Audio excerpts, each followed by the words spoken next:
کمال ہے۔ نفل فرض کے برابر۔ فرض اور نفل میں فرق کیا ہے؟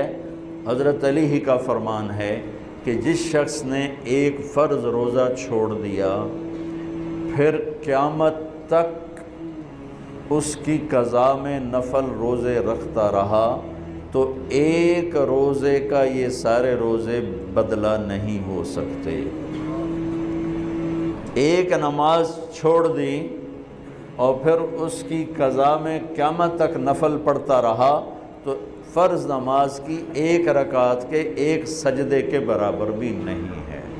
فرض میں اتنی طاقت ہے۔ تو اللہ کی رحمت کیسے متوجہ ہوتی ہے کہ رمضان کے مہینے میں اللہ فرماتے ہیں میرے محبوب کی امت ہے، ایک فرض کو 70 کے برابر کر دو، اور پھر فرماتے ہیں نفل کو فرضوں کے برابر کر دو، اور پھر فرماتے ہیں جو رات کو تراویح پڑھے گا، دن میں روزہ رکھے گا، آخری رات اسے ایسے دھو کے پاک کر دوں گا کہ اس کے ذمے گناہ کا ایک ذرہ بھی باقی نہیں بچے گا، سب گناہ اللہ تعالیٰ اس کے معاف فرما دے گا۔ اور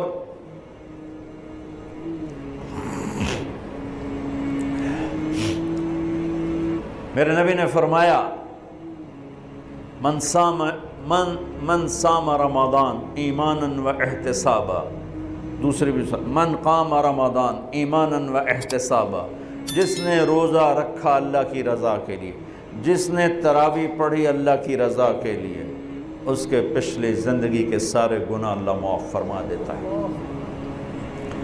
رات کا قیام کسی امت کو نہیں ملا۔ دیکھو روزہ سخت تھا تو ان کا قیام اللیل نہیں تھا، چونکہ وہ اپنی کتاب پڑھ سکتے ہی نہیں تھے۔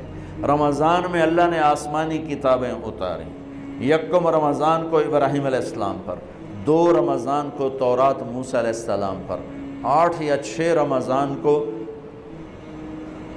عیسیٰ علیہ السلام ان پر، موسیٰ علیہ السلام پر، ان پر داؤد علیہ السلام پر زبور کو اتارا، اور 12 یا 18 رمضان کو عیسیٰ علیہ السلام پر انجیل کو اتارا، اور 21 رمضان کو اللہ تعالیٰ نے پیر کی رات لیلۃ القدر میں غار حرا کے اندر اللہ تعالیٰ نے اپنے محبوب پر کتاب کو اتارا۔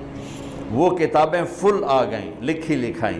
قرآن فل نہیں آیا، قرآن صرف ایک سورت کے 19 الفاظ آئے بس، اور پھر 23 برس میں قرآن اترا۔ کتنے انبیاء ایسے گزرے ہیں